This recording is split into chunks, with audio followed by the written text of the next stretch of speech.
어르신, 혹시 65세 생일날 케이크보다 기초연금 입금 문자를 더 기다리셨나요?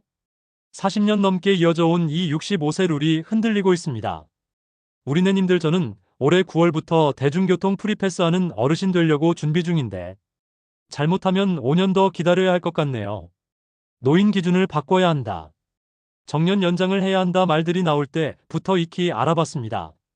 이렇게 군부를 떼다가 결국 기초연금을 비롯해서 노인들에게 돌아가는 각종 복지 혜택을 70세나 아니면 그 이후에 주는 것으로 제도를 바꾼다고 할 것이 뻔히 보였기 때문입니다.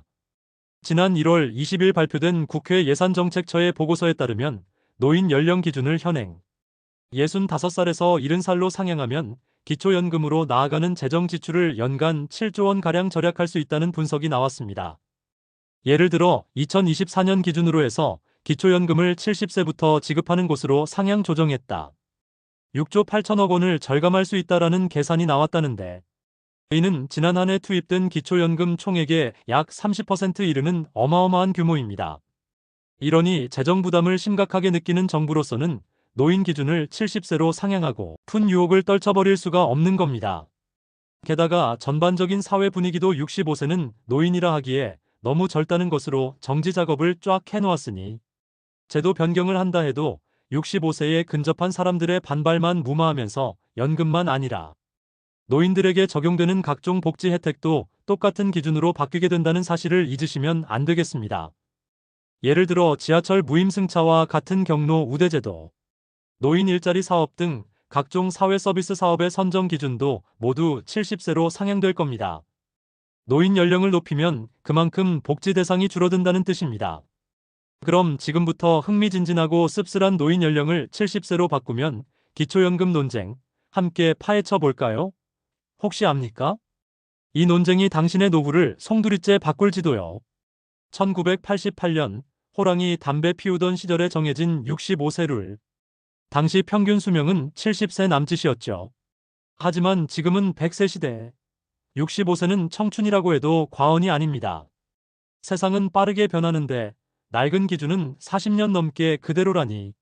하지만 당장 쌈짓돈 끊길 위기에 놓인 어르신들 생각하면 마음이 무거워지는 건 어쩔 수 없네요. 기초연금, 과연 누구를 위한 제도일까요? 시대의 변화에 발맞춰야 할까요? 아니면 사회적 약자를 보호해야 할까요? 이 딜레마, 과연 어떻게 풀어야 할까요? OECD 국가 중 노인 빈곤율 압도적 1위. 선진국 하더니 창피하게 이게 뭡니까? 이게 정말 대한민국 현실이라니. 65세 이상 어르신 절반이 쌈짓돈 없이는 하루하루가 힘겹다고 합니다. 게다가 요즘 일자리 구하기도 얼마나 힘든데요. 고령층은 젊은 층에 비해 일자리를 구하기가 훨씬 어렵고 그나마 얻는 일자리도 대부분 불안정한 비정규직입니다. 이대로 가다간 우리 모두 나 홀로 집에 찍는 건 아닌지 걱정됩니다. 기초연금, 단순한 돈 문제가 아닙니다. 어르신들의 존엄성과 최소한의 삶을 지켜주는 마지막 보루입니다. 서로 찬반이 대립하는 모양새인데 어디 한번 따져볼까요? 찬성 측면에서 따져봅니다. 요즘 100세 시대라잖아요. 65세는 너무 이르다니까요. 젊은이들 어깨도 좀 생각해야죠. 미래 세대에게 짐을 떠넘길 수는 없잖아요. 먼저 재정 안정성 확보 면에서 이야기해보자고요. 국회 예산정책처 추계에 따르면 기초연금 수급 연령을 70세로 상향 시 연간 약 6조 8천억 원의 재정 절감 효과가 발생합니다. 이 금액은 다른 사회복지 분야, 예를 들어 청년 일자리 창출이나 저출산 문제 해결에 투자될 수 있습니다. 고령화 심화로 인해 기초연금 지급 대상은 지속적으로 증가할 전망입니다. 현재 추세라면 미래 세대의 부담이 가중될 수밖에 없습니다. OECD는 한국의 기초연금 수급자 규모를 축소하고 수급액을 높일 것을 권고한 바 있습니다. 두 번째 세대 간 형평성 재고면에서 이야기해보자면요. 평균 기대수명 증가를 따져보면 2023년 기준 한국인의 기대수명은 83.6세로 65세 기준은 현실과 괴리가 있고요.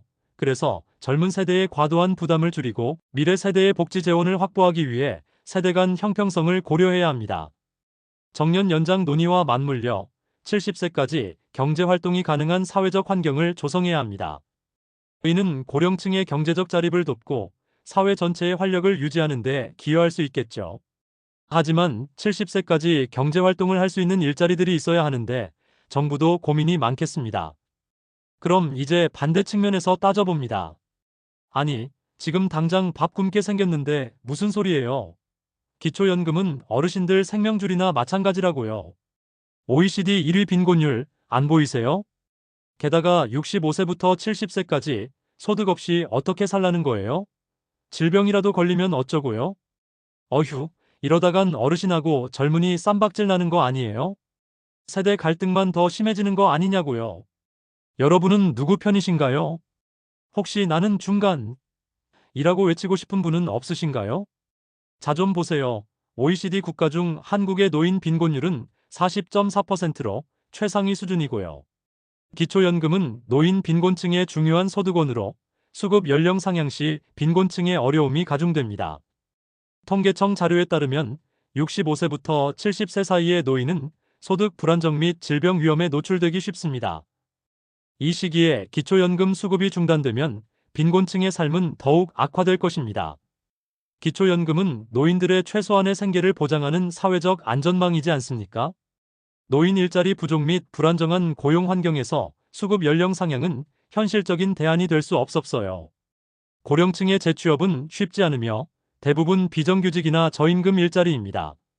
노인 자살률과 노인 빈곤율은 밀접한 관계를 가지고 있어서 기초연금 수급 연령 상향은 노인 자살률 증가로 이어질 수도 있어요. 국민연금 수급 개시 연령은 2033년부터 65세로 상향 조정되지만 기초연금 수급 연령이 70세로 늦춰진다면 연금 공백 기간이 발생하게 됩니다.